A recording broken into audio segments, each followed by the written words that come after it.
Hello mga boss, gawa tayo ng tutorial para sa mga baguhan na gustong matuto. Gawa po tayo ng 3-gang switch. Ito po ang kailangan natin plate, switch, 3 piraso po. Bali ganito lang po yung gagawin natin, paano magkabit. Ito po, ganyan lang po.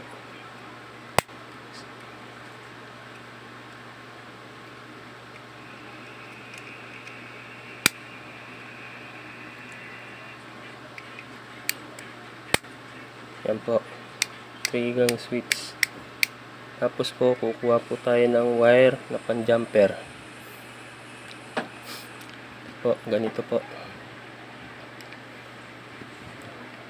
Bali, dito natin isusuksok sa line. Yung walang tagging. Ito po. Bali, ganyan lang po. Punta rito.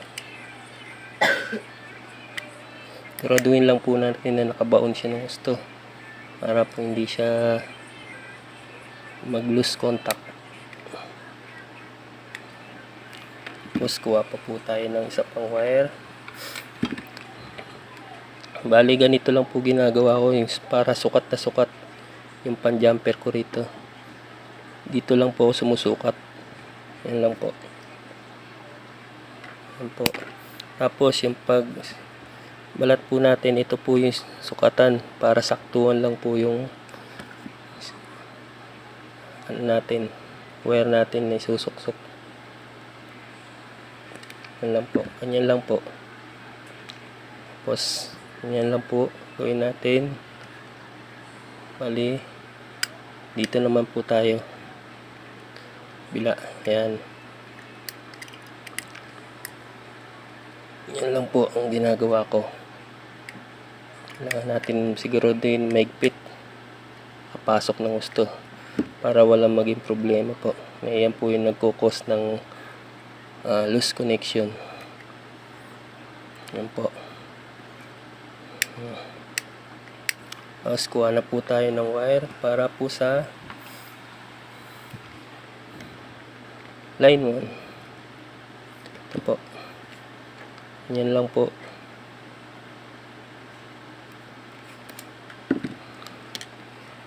Dito po natin siya ikakabit. Yan po. Tapos para po sa return. Ito lang po. Kabit po tayo sa return. Ito po. Switch 1.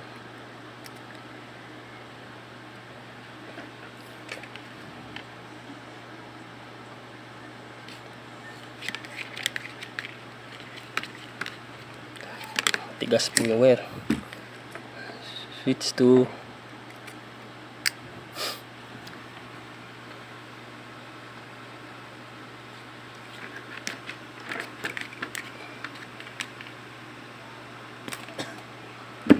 Switch 3. Yan po. Bali, ito po yung live natin. Line 1. Tapos, return, switch 1, switch 2, return, switch 3, return. Ito po yung para sa ilaw. Ayan lang po. Ayan lang po yung pagkonekta. Ayan lang po yung pagkabit. Sana po may matutunan kayo. Kunting alaman.